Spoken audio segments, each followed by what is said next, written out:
Kalau manusia sudah jatuh dalam dosa, posisinya seperti hari ini. Kehendak bebas ternyata masih ada. Kita sudah belajar di sesi pertama tadi. Tetapi akibat dari dosa itu fatal. Manusia kehilangan kemuliaan Allah. Fatal sekali. Roma 3 ayat 23 kita baca. Karena semua orang telah berbuat dosa dan telah kehilangan kemuliaan Allah. Semua orang telah berbuat dosa dan telah kehilangan kemuliaan Allah. Kata kehilangan di sini dalam teks asli Alkitab dipakai kata yang akar katanya adalah hustereo. Hustereo ini artinya bisa macam-macam. To be inferior,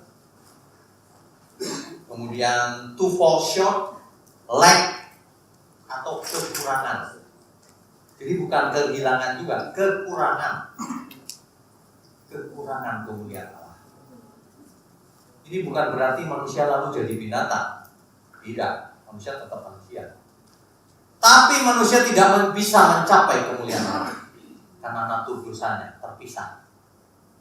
Manusia tidak bisa mencapai kesempurnaan seperti rancangan mula-mula. Manusia hanya bisa memilih mau taat Taurat atau tidak. Itu maksimal kan. Cuma bisa jadi baik atau jahat. Gak bisa jadi sempurna, gak bisa mencapai kesucian seperti yang Tuhan inginkan mula-mula. Sudah tidak bisa. Karena kehilangan kemuliaan Allah. Ya, lack, kekurangan. Tidak hilang total juga, kekurangan. Kalau manusia punya natur dosa, kecenderungannya berbuat dosa, betul.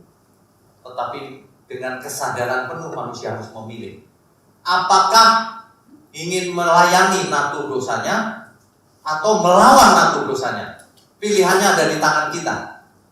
Apakah kita mau melayani natur dosa yang ada pada kita atau mau melawannya?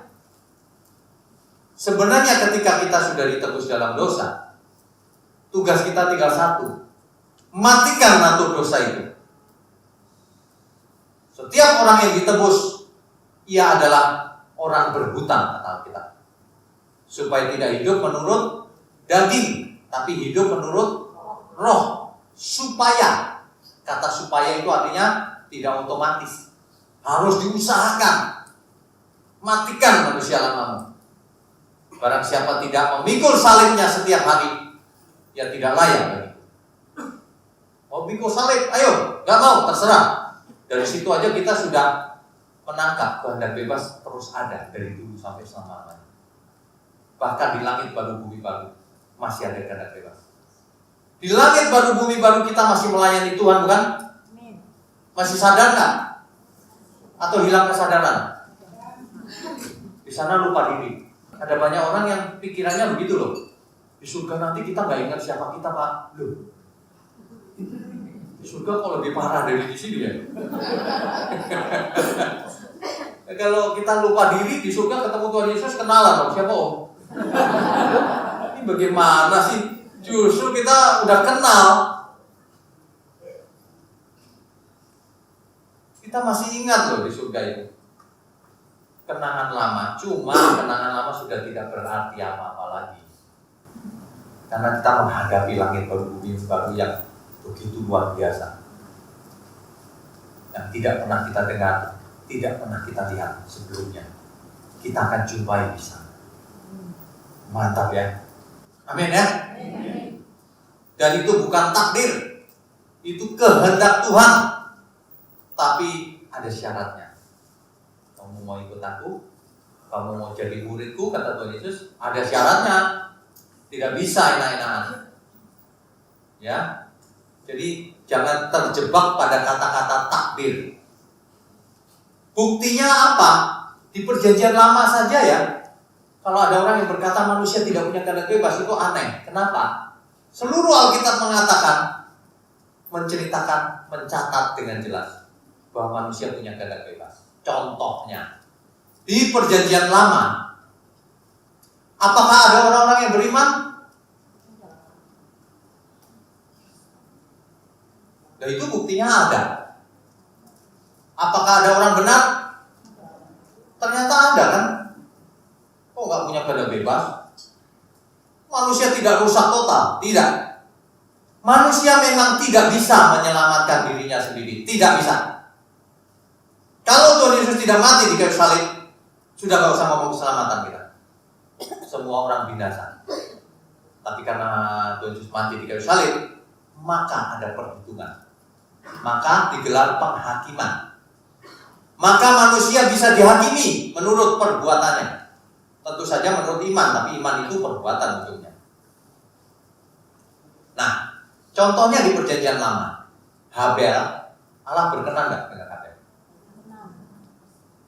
Allah berkenan sama Habel. Ya. Apakah Allah berkenan dengan Henok? Iya.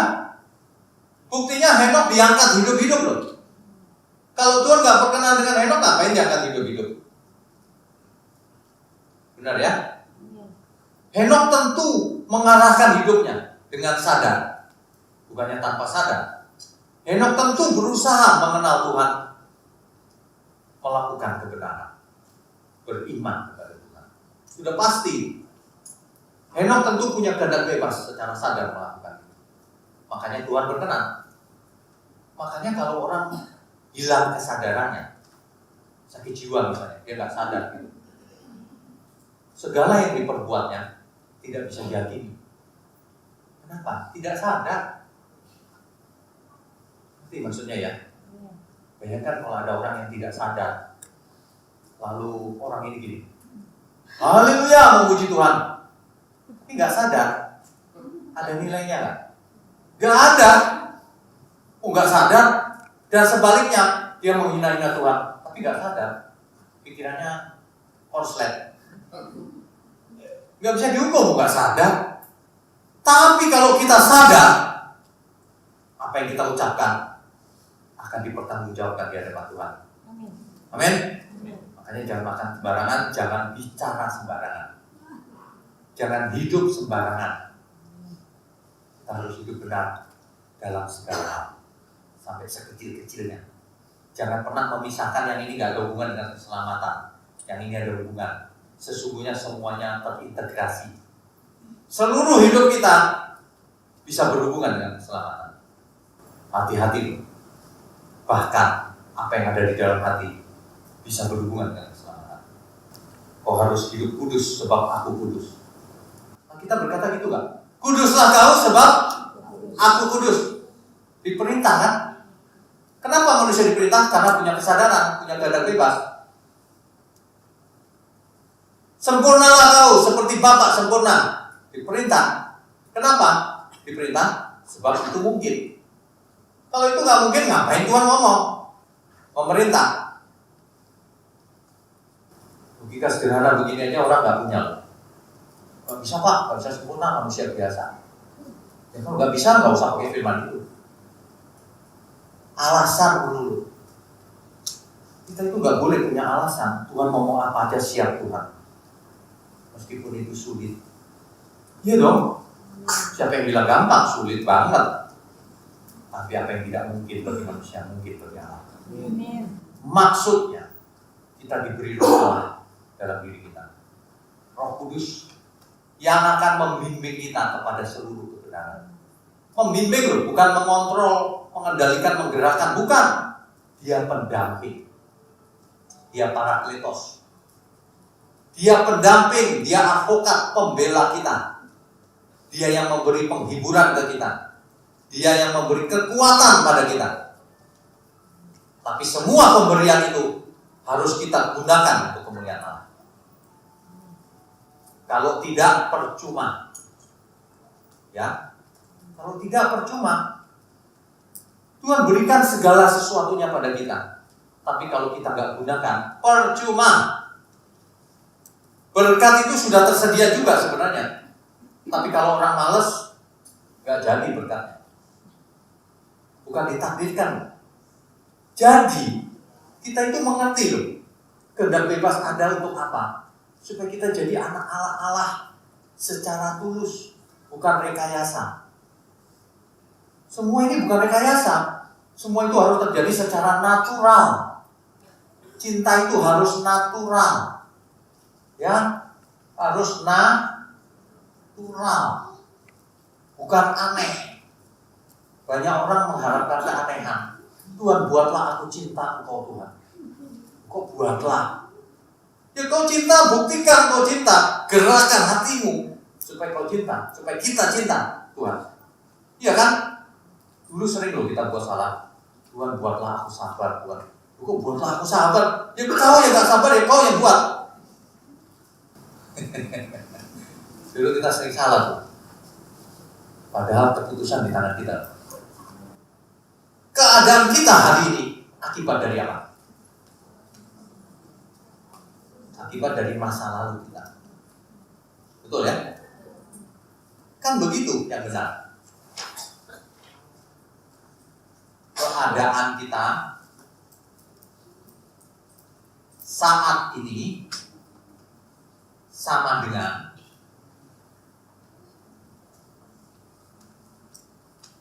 keputusan-keputusan di masa lalu. Bukan sama dengan akibat atau hasil keputusan-keputusan kita di masa lalu. Kalau ada orang yang keras hatinya, apakah itu ditakdirkan? Tidak, karena dulu dia belum keras. Dia bandel, mengeraskan hati pelan-pelan, bertahun-tahun, makin lama makin keras. Semua itu ada prosesnya, tidak ada yang instan. Dalam segala hal, dalam hal fisik maupun dalam hal rohani. Dalam hal fisik misalnya, Pak, kemarin jantung saya nggak mampet loh Pak, hari ini kok bisa mampet ya Pak? Nggak mungkin. Kemarin nggak ada kanker Pak, sekarang stadium 4, nggak bisa. Stadium itu pelan-pelan, 1, 2, 3, baru 4. Kemarin dia nggak sombong loh Pak, hari ini nggak mungkin. Sombong tidak mendadak, pasti dibuat loh hasil. Jadi kalau kita lihat seseorang hari ini, itu masa lalunya tuh. Kok dia cinta Tuhan ya? Oh, dari dulu dia mengasah diri supaya mencintai Tuhan. Gak mendadak. Orang itu tidak ada yang mendadak baik dan tidak ada yang mendadak jahat. Tidak ada.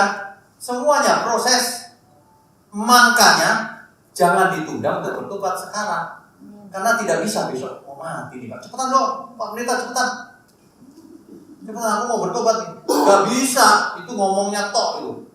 Dia gak bakalan mencintai Tuhan dengan tulus. Udah mau mati, ketakutan dia dan di ranjang terakhirnya ini. Jadi ditanya apa aja pasti jawabnya iya. Pendeta tanya, terima Yesus? Iya. Ya apa aja iya, gak berani nolak dia, gak mau mati. Jangan nunggu mau mati. Sekarang buktikan cinta kita sama Tuhan. Gunakan kehendak bebas kita ini untuk kemuliaan Tuhan. Amin ya. Tuh, kebenaran ini sebenarnya luar biasa. Cuma kok banyak orang nggak mengerti ya. Contohnya tadi sudah Habel, Henok, kemudian Nuh. Nah, Nuh bagus nih. Kejadian 6 ayat 8. Nuh mendapat kasih karunia dari Tuhan. Kenapa mendapat kasih karunia? Di ayat 9-nya jelas tuh. Karena Nuh seorang yang benar. Kalau Nuh tidak benar, mendapat kasih karunia nggak kira-kira? Tidak. Jadi semua tindakan Tuhan itu ada alasannya. Jadi bukan Tuhan menentukan jauh sebelumnya bahwa Nuh nanti akan jadi orang benar. Enggak. Karena Nuh orang benar maka mendapat kasih karunia. Nuh contohnya. Nuh selamat gak? Gak kenal Tuhan Yesus tuh. Gak percaya Tuhan Yesus tuh. Makanya ada orang yang sembarangan baca Alkitab, ya. Abraham disebut bapak orang beriman. Kenapa? Ditentukan? Bukan, karena Abraham setiap kali diberi perintah taat. Keluar dari Ur Kasdim, udah enak-enak hidup di situ, metropolitan, kota yang maju. Disuruh keluar Abraham. Padahal belum tahu loh mau kemana. Persembahkan anakmu yang tunggal itu, Ishak maksudnya. Bukan Ismail, Ishak. Taat loh Abraham. Abraham taat. Makanya itu diperhitungkan Tuhan sebagai kebenaran. Jelas kalimatnya. Diperhitungkan Tuhan sebagai kebenaran. Ini adanya di Ibrani ayat pasal 11. Bapak Ibu di rumah nanti baca kitab Ibrani pasal 11 dari awal sampai akhir. Di situ dikatakan tadi itu, mulai dari Habel dibenarkan, semua benar Abraham. Jadi orang-orang perjanjian lama pun dibenarkan. Kalau Abraham dibenarkan karena taatnya itu, diperhitungkan sebagai kebenaran. Bahkan Rahab, Bapak Ibu tahu Rahab? Lajur itu dikatakan beriman karena tindakan yang benar, membela Israel waktu itu. Tindakannya membuat ia dibenarkan. Meskipun tentu saja kalau dalam skala kesempurnaan itu kecil dibanding umat perjanjian baru kan beda banget. Tapi itu pun dianggap benar. Jangan ngomong takdir deh. Takdir di tangan kita. Takdir itu diberikan Tuhan. Tuhan yang memberikan ke tangan kita. Jadilah saksiku sampai ke ujung bumi. Kerjakan keselamatanku dengan takut dan gentar. Kenakanlah pikiran perasaan Kristus. Itu teks aslinya lebih jelas. Berpikirlah dan berperasaanlah seperti Kristus. Jangan begitu mikirnya. Mikir itu seperti Tuhan. Jangan begitu kamu punya perasaan dikit-dikit tersinggung. Sensi. Diomongin dikit, dinasihati dikit tersinggung. Dinasihati dikit mainan. Banyak orang pelayanan di gereja itu seperti mainan. Ini mainanku nih. Kalau di toel dikit marah dia. Itu bukan melayani, itu kau main-main gereja. Ditegur dikit aja marahnya minta ampun. Hidup untuk diri sendiri. Waduh, banyak orang tidak mengerti. Itu bukan takdir loh, itu pilihan loh. Kita mau melayani siapa?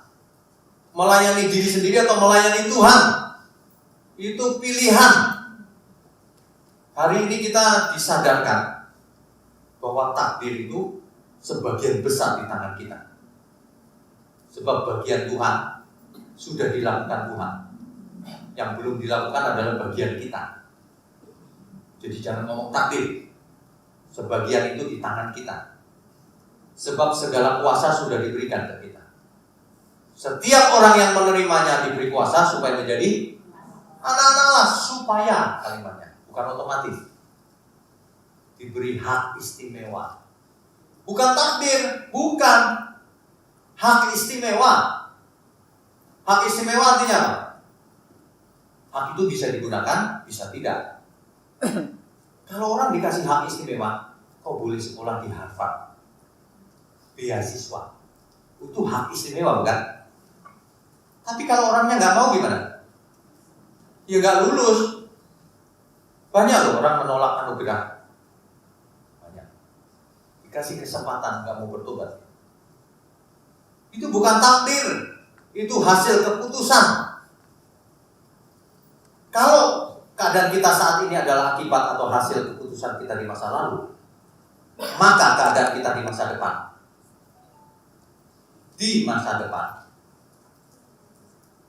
tergantung apa?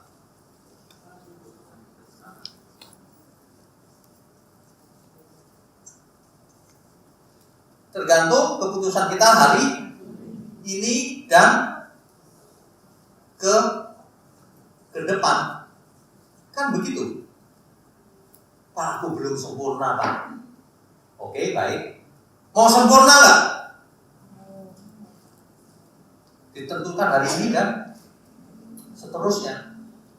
Ada orang yang mengatakan aku tidak mungkin sempurna, aku manusia biasa. Gak bakalan sempurna. punya mental block, punya premis dasar yang udah salah, udah karatan, mental block. Kalau orang merasa tidak bisa sempurna, ya nggak bisa dia pasti.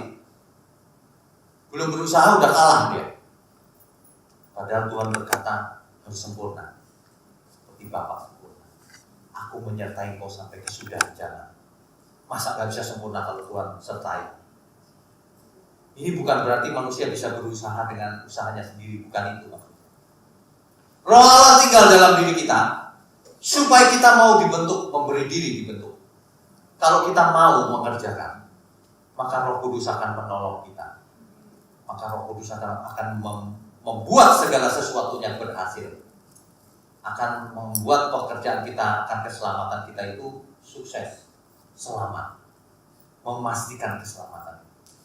Tapi kalau manusianya tidak mau, ya nggak bisa. Tuhan nggak maksa kok. Tuhan tidak pernah memaksa manusia mengasihinya. Tidak pernah. Kasih yang sejati itu nggak ada pemaksaan. Jadi yang sekarang belum punya jodoh jangan suka maksa-maksa. Kalau sudah waktunya pasti Tuhan berikan. Maksa-maksa percuma. Kasih harus tulus. Ya, amin ya. Takdir, konsep takdir itu menyebabkan manusia tidak bisa all out untuk Tuhan. Manusia tidak bisa maksimal untuk Tuhan. Konsep takdir. Hari ini kita diingatkan lagi. Sebagian takdir memang Tuhan yang kerjakan. Tuhan yang tentukan. Tuhan yang rancang sistemnya. Tuhan yang rancang hukumnya.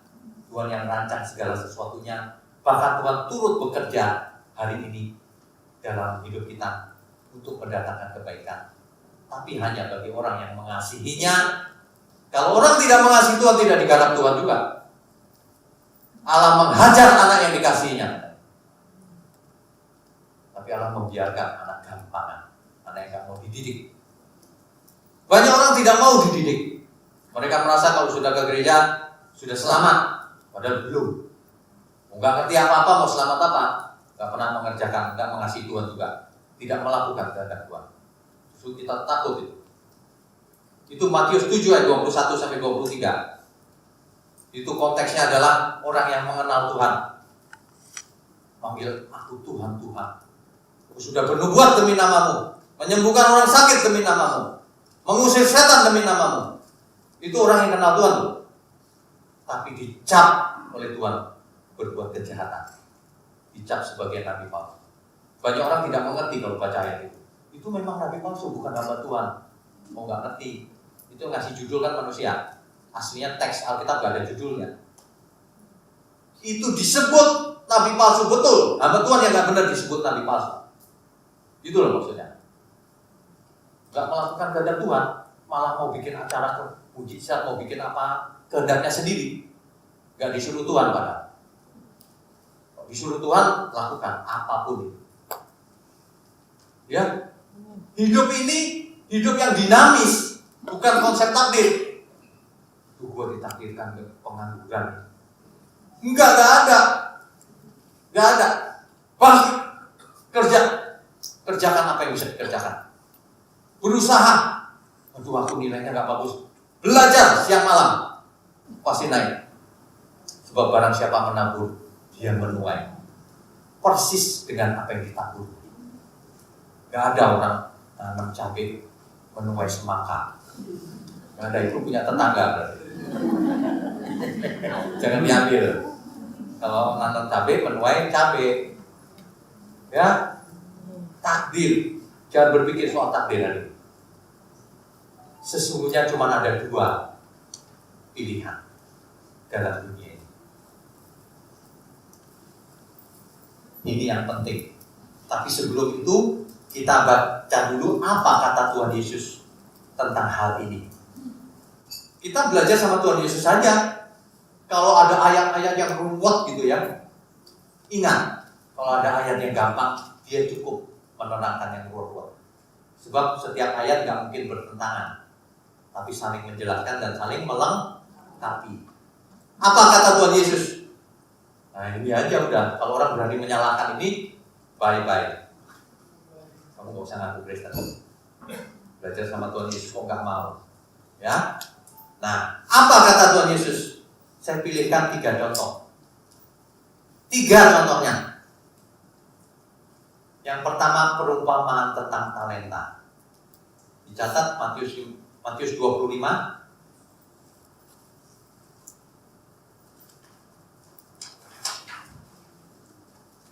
Apa kata Tuhan? Yang pertama Matius berapa? 25 ayat 14 sampai 30. Perumpamaan tentang talenta.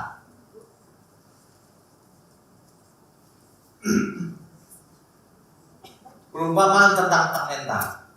Ini konteksnya jelas loh. Tentang kerajaan surga. Artinya tentang keselamatan. Bapak Ibu nanti dibaca di rumah ya. Intinya begini. Ada orang yang diberi talenta 5. Ada yang diberi 2, ada yang diberi 1. Tuan itu mau bepergian jauh ke luar negeri. Hamba-hambanya dipanggilnya. Diberi 5, diberi 2, diberi 1. Talenta. Talenta itu modal di zaman itu. Untuk berusaha. Ketika tuannya itu kembali lagi dari bepergian jauh, maka hamba-hambanya dipanggil lagi. Yang dikasih 5 ditanya, kau apakan 5 itu? Usahakan Tuhan menghasilkan 5 hamba yang baik, sempurna. Dikasih 5 menghasilkan 5. Yang dikasih 2, kau apakan? Menghasilkan 2 Tuhan. Hamba yang baik, sempurna. Dikasih modal 2 menghasilkan 2. Yang dikasih 1, hamba ini kurang ajar. Tuhan enak aja pergi-pergi, mau menuai agak ditabur. Wah, seolah-olah Alkitab lagi. Kurang ajar hamba ini. Dia tidak tahu statusnya hamba. Hamba itu harus nurut sama tuannya, tidak submit sama tuannya. Banyak orang di dunia ini gak submit. Kalau sama organisasi aja gak submit, apalagi sama Tuhan. Ngomong kosong. Kalau hal kecil gak bisa dipercaya, apalagi hal besar. Itu sangat logis itu. Perhatikan perumpamaan ini. Ini hal kerajaan surga. Artinya kalau Tuhan nanti datang kembali, ditanya kita masing-masing. Yang dikasih 5 talenta, kau apakan hidupmu itu? Kita ditanya semua. Untuk apa itu hidupmu itu? Waktumu, tenagamu, hartamu, kepandaianmu, semua yang ada pada kita, untuk apa itu semua? Ditanya sama Tuhan nantinya. Kalau nggak untuk kemuliaan Tuhan, ditolak Tuhan. Untuk apa itu? Dari situ kita sudah tahu kan, bahwa manusia harus bertanggung jawab dengan apa yang ada pada dirinya. Bahwa manusia mempunyai kehendak bebas. Buktinya ada yang dikasih 5 dan 2 sempurna melakukan tugasnya. Buktinya ada yang 1 tidak melakukan tugasnya. Akibatnya dihukum. Ini Tuhan loh yang ngajar. Manusia punya kehendak bebas, jelas itu. Hal kerajaan surga loh itu. Kalau manusia tidak menggunakan kehendak bebasnya, menggunakan semua yang ada pada dirinya, asetnya, untuk kemuliaan Tuhan, dia akan dibuang di mana gertak gigi di sana ada. Dia dianggap sebagai hamba yang jahat oleh Tuhan. Jelas ya? Itulah perumpamaan tentang talenta. Contoh yang pertama. Contoh yang kedua.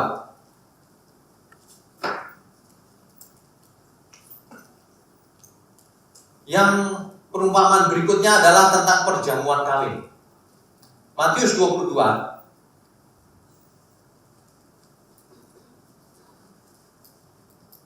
ayat 1 sampai 14.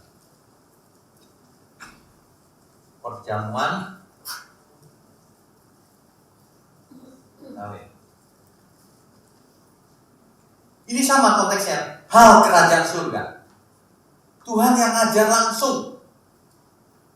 Tuhan kalau ngajar langsung itu jelas, meskipun pakai perumpamaan.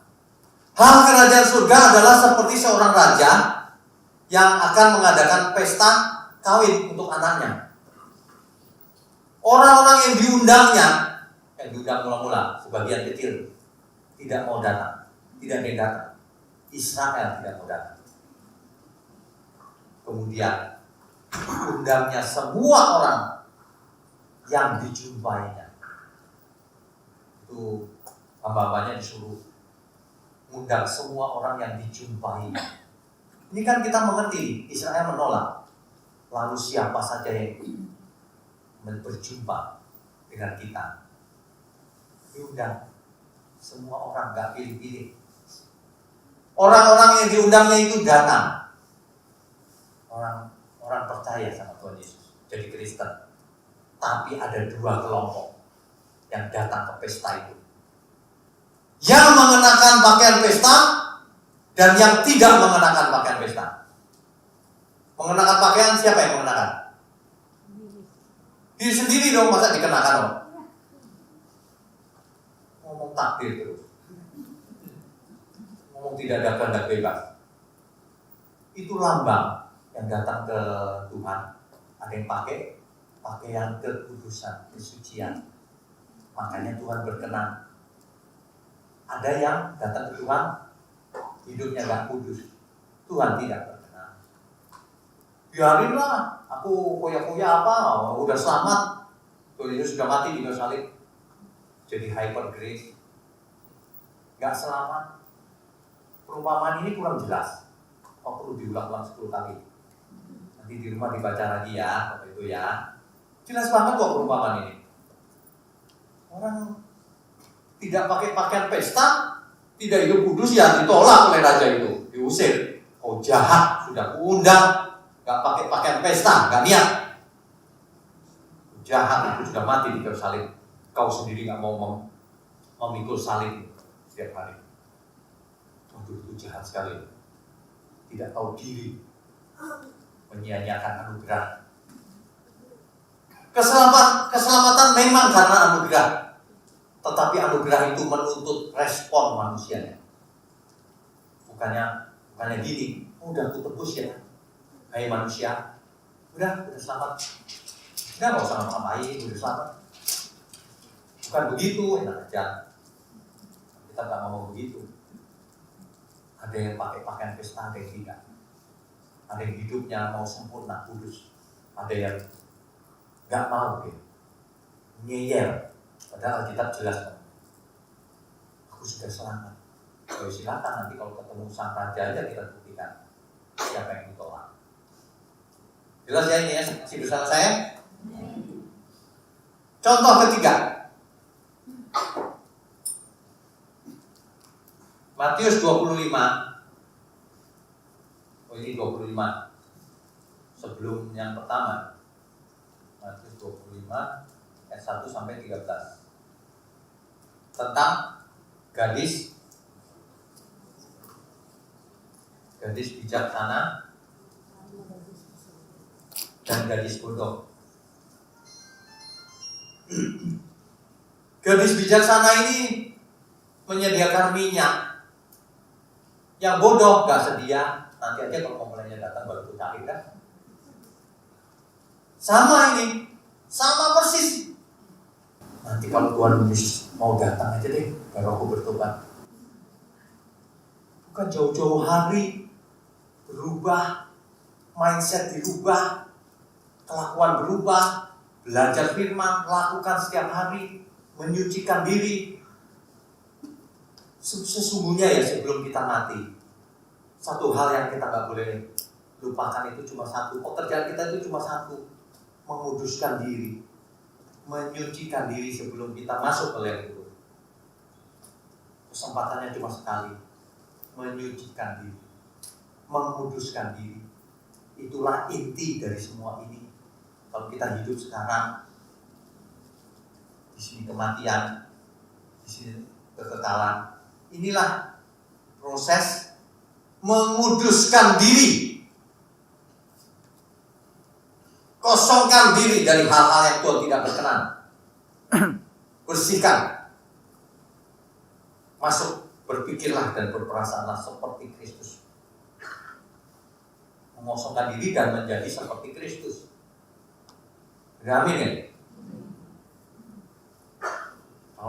kas itu, lagu itu persis sama.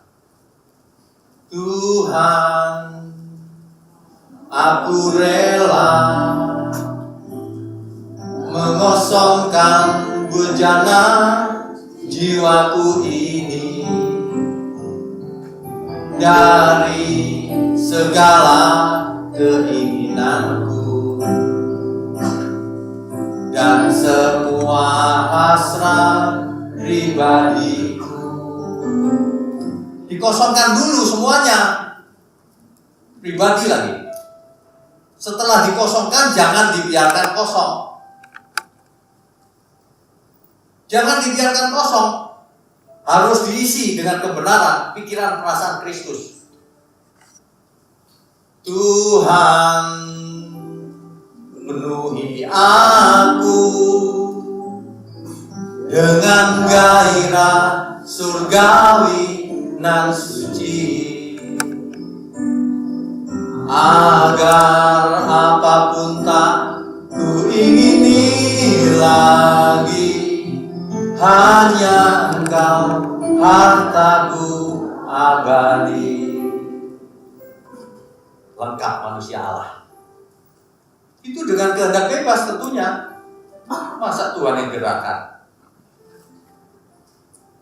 Supaya kalau sang Tuhan itu pulang dari bepergian, kita berkenan, kita bisa ikut Dia. Kalau Tuhan Yesus datang lagi, kita siap. Amin. Saat ku pulang menghadap Bapa, hanya Engkau yang ku miliki. Kerinduan hatiku, kehausan jiwaku, dapat ku memandang wajah-Mu. Itu bukan takdir, itu hasil perjuangan. Bukan hanya perjuangan manusia, itu hasil usahanya Tuhan. Usaha Tuhan untuk menyelamatkan kita. Itu adalah usaha Roh Kudus mendampingi kita, memimpin kita kepada seluruh kebenaran. Tetapi kita pun harus mau memberi diri, dibentuk. Kalau tidak, percuma. Itu seperti seorang murid tidak mau dimuridkan, gak lulus ya, ditolak. Itulah sebabnya dalam kitab Wahyu sering dikatakan barang siapa menang. Kalau Alkitab berkata barang siapa menang, artinya tidak semuanya menang, ada yang kalah. Barang siapa menang, dibaca nanti di kitab Wahyu. Banyak sekali di barang siapa menang. Ya, hati-hati, jangan berkata takdir. Kita ikut pertandingan sebelum kita menutup mata. Sebelum menutup mata ini yang terjadi, menguduskan diri dengan pertolongan Roh Kudus.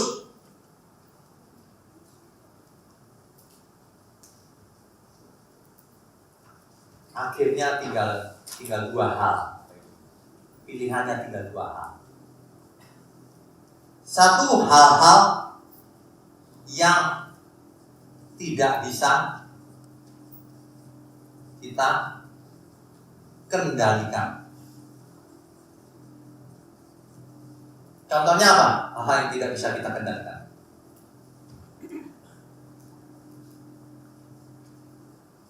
Kelahiran bisa dikendalikan. Aku mau lahir di sana tuh di Amerika. Aku mau lahir dari orang tua yang kaya. Nggak bisa, kita nggak bisa milih. Itu hal-hal yang di luar kendali kita. Benar? Apalagi kematian. Kematian agak tricky. Kematian agak tricky dikit. Kalau orang makan sate kambing mati, ditentukan Tuhan. Akibat dari pola hidupnya ya kan. Jadi kematian gak termasuk itu. Kematian sebagian di sini, sebagian ada sebagian kontrol kita. Apa yang tidak bisa kita kendalikan? Apa? cacat.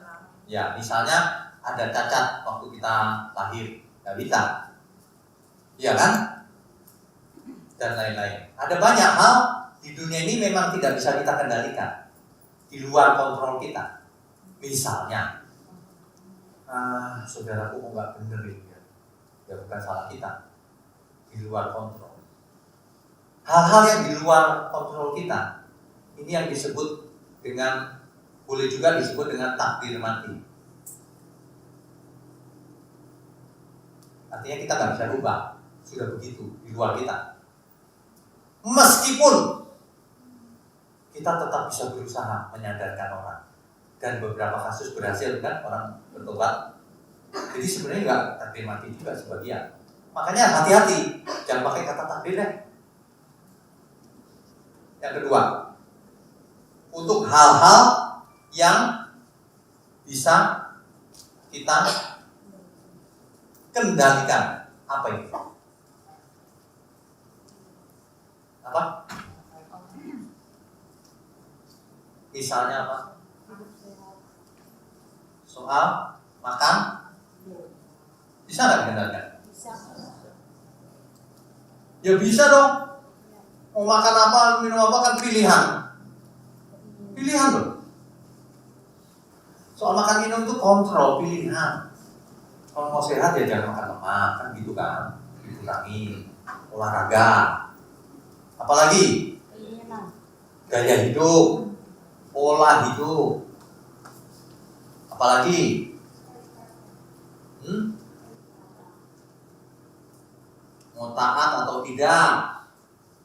Kan itu terserah kita kan? Dan banyak hal lagi, tambahin aja sendiri. Ini yang namanya takdir hidup.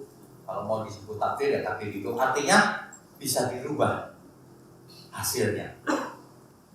Hasilnya bisa dirubah loh. Bapak Ibu mungkin mengatakan nubuatan itu tidak bisa berubah. Nubuatan bisa berubah. Kenapa? Kalau orang-orang yang terkait dalam nubuatan itu berubah, tidak nurut sama Tuhan, hasilnya juga berubah nubuatan. Nubuatan itu bukan penentuan, bukan. Orang salah ngerti, sudah dinubuatkan. Bukan. Nubuatan itu rencana Tuhan. Kalau orang yang terkait di dalamnya taat, maka nubuatannya persis sama hasilnya. Tapi kalau ada yang meleset di tengah-tengah, berubah hasilnya. Bahkan Tuhan sangat memperhitungkan respon manusia. Sampai-sampai ya, kedatangan Tuhan bisa dipercepat loh oleh manusia. Kalau saya mengatakan begini jangan salah mengerti ya. Artinya bukan manusia punya kekuatan untuk menarik Tuhan datang itu. Bukan itu. Tuhan memperhatikan manusia. Kalau manusia itu ada yang seperti Yesus. Dan jumlahnya sudah cukup pelayan-pelayan ini. Tuhan datang segera. Itulah sebabnya 2 Petrus 3 ayat 12. Nanti dibaca di rumah deh kalau nggak percaya. Orang dikasih ayat tetap nggak percaya. Bandel ya. Banyak yang begitu. 2 Petrus 3:12. Yaitu kamu yang menantikan dan mempercepat kedatangan hari Allah. Coba bisa mempercepat tuh. Hari Allah itu kedatangan Tuhan Yesus yang kedua kali. Pada hari itu langit dan akan binasa dalam api dan musuh-musuh dunia akan hancur karena nyalanya. Ini kedatangan Tuhan Yesus yang kedua kali.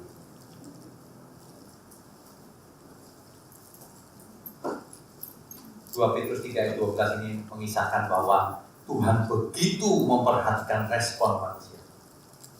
Kalau manusia sudah cukup banyak, cukup jumlahnya, Tuhan datang segera. Mempercepat kedatangan hari Allah. Saya sudah cek teks aslinya sama, mempercepat kedatangan hari Allah. Sama persis. Dan grammarnya betul, mempercepat hari Allah. Ya, bukan salah terjemahan, memang benar. Itu 2 Petrus itu. Wahyu 6 ayat 11.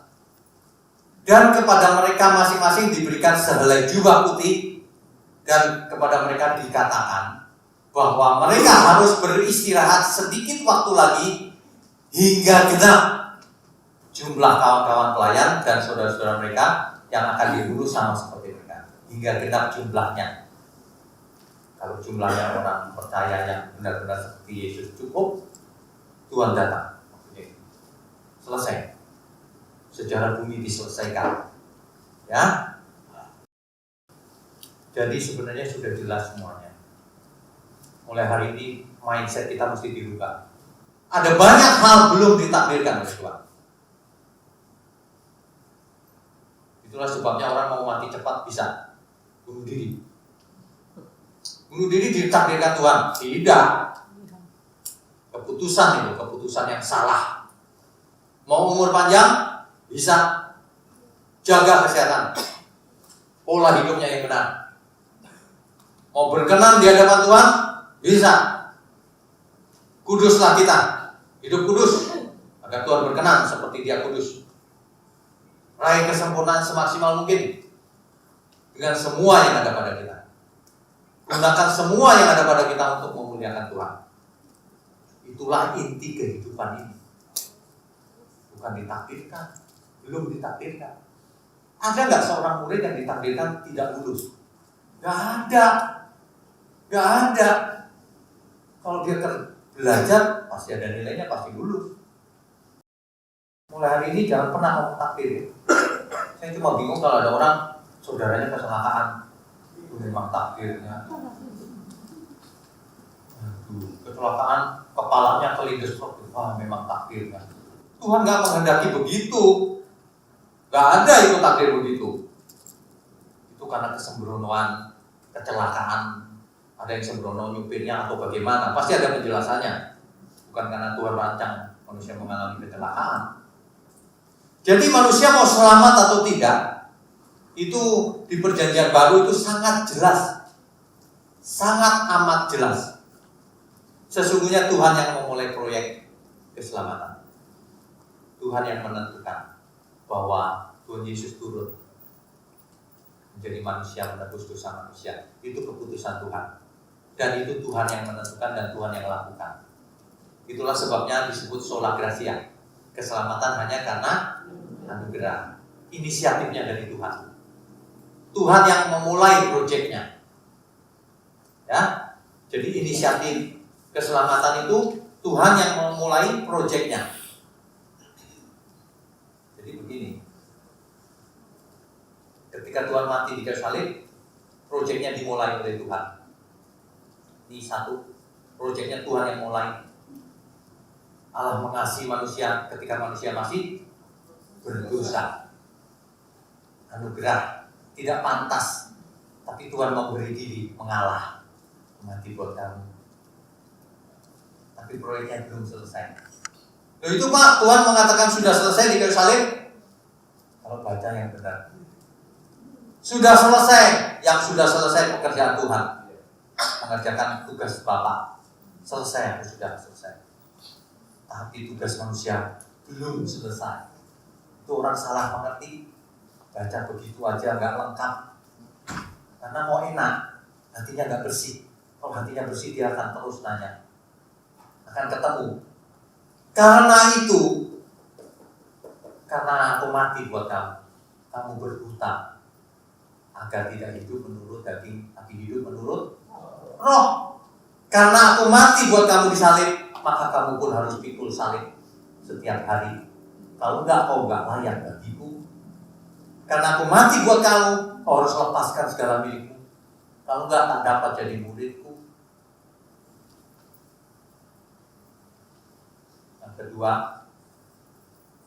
diberikan Roh Kudus.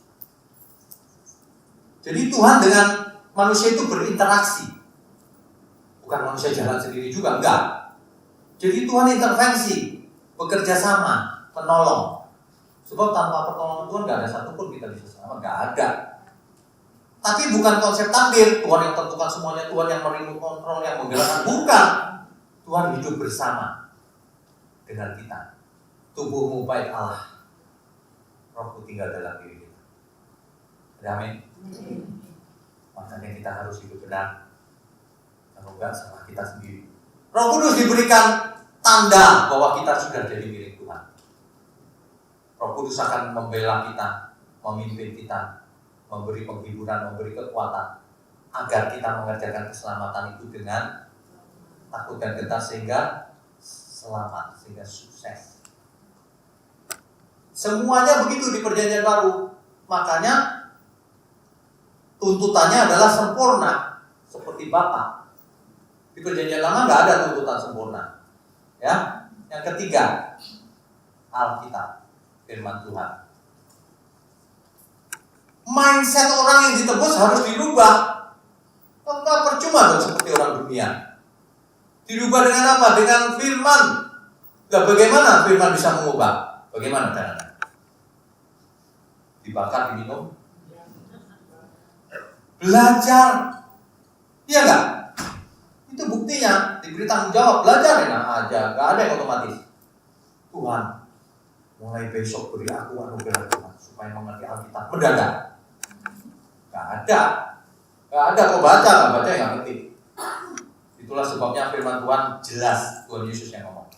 Jika engkau tetap di dalam firman-Ku, engkau akan mengerti kebenaran. Engkau benar-benar adalah murid-Ku. Dan kebenaran itu akan memerdekakan. Kuncinya di situ. Enggak mau, ya enggak bisa. Alkitab. Keempat, penggarapan. Allah turut bekerja dalam segala hal, mendatangkan kebaikan bagi orang yang mengasihinya. Kalau kita mengasihi Tuhan, setiap hari kita digarap oleh Roh Kudus. Bagus. Terus, bagus. Digarap. Digarap itu artinya kita memberi diri, kita mengerjakannya dengan sadar, dengan kehendak bebas kita. Nah, jadi kita punya pilihan, balik lagi, kita punya pilihan dua ini. Inilah yang akan dituntut oleh Tuhan itu. Kalau Tuhan itu pulang dari bepergian luar negeri, dia akan tanya, talenta yang diberikan itu untuk apa? Hal-hal yang bisa kita kendalikan itulah talenta. Hartamu untuk apa? Kepandaianmu untuk apa? Hidupmu untuk apa? Hidup kita untuk apa? Harus dipertanggungjawabkan di hadapan Kristus. Alkitab yang ngomong begitu. Ini maksudnya talenta itu. Semua yang ada pada kita harus digunakan untuk kemuliaan Tuhan. 1 Korintus 10 ayat 31. Baik mau makan, minum, apapun lakukan untuk Tuhan. Mantap ya. Kalau firman begini kan enak, clear. Hidup ini takdir ada di tangan-Ku. Roh Allah sudah beserta aku, mau menolong. Sekarang tergantung aku mau dibentuknya atau tidak. Sekarang tergantung kita sendiri. Apakah kita mau dibentuk Tuhan, mau dididik Tuhan, mau ditolong Tuhan atau tidak? Sebab semuanya sudah dikerjakan oleh Tuhan. Bagian kita yang belum kita kerjakan sampai selesai. Masih dalam proses terus. Tapi kalau Tuhan sudah selesai, yang belum Tuhan kerjakan adalah nanti kedatangannya kedua untuk menyelesaikan semuanya ini. Ya. Jadi mulai hari ini sesungguhnya Tuhan itu secara aktif menginginkan kita selamat. Secara aktif berintervensi dalam hidup kita. Secara aktif bekerja dalam hidup kita. Turut bekerja. Tapi kita juga dituntut secara aktif juga mengerjakan keselamatan. Secara aktif juga hidup suci, kudus, tak bercacat, tak bercelah. Jaga hidup. Jangan pernah buat salah dalam segala hal. Baik dalam soal makan, minum, baik dalam soal bicara, baik dalam soal memperlakukan pasangan hidup, terhadap orang tua, terhadap anak, terhadap saudara, terhadap orang-orang dekat kita, terhadap teman-teman dan sesama kita. Gunakan semuanya untuk kemuliaan Tuhan. Sesungguhnya takdir diberikan Tuhan sebagian ke tangan kita agar kita kerjakan supaya kita menjadi anak Allah dan selamat. Jangan menunggu takdir. Ada dua macam orang di dunia ini. Yang pertama yang menunggu apa yang akan terjadi ya. Aku sih nurut aja takdirnya Tuhan. Menunggu. Tapi ada orang yang proaktif. sisa hidupku tinggal 5 tahun lagi kayak. Aku mau belajar firman, aku mau lakukan, aku mau rajin PA, aku mau belajar, aku mau persembahkan hidupku untuk Tuhan seluruhnya. Pilihan di tangan kita masing-masing, bukan ditakdirkan. Itu pilihan hidup. Hidup ini adalah pilihan. Tentu saja orang yang mengasihi Tuhan akan mengarahkan semuanya untuk kemuliaan Tuhan.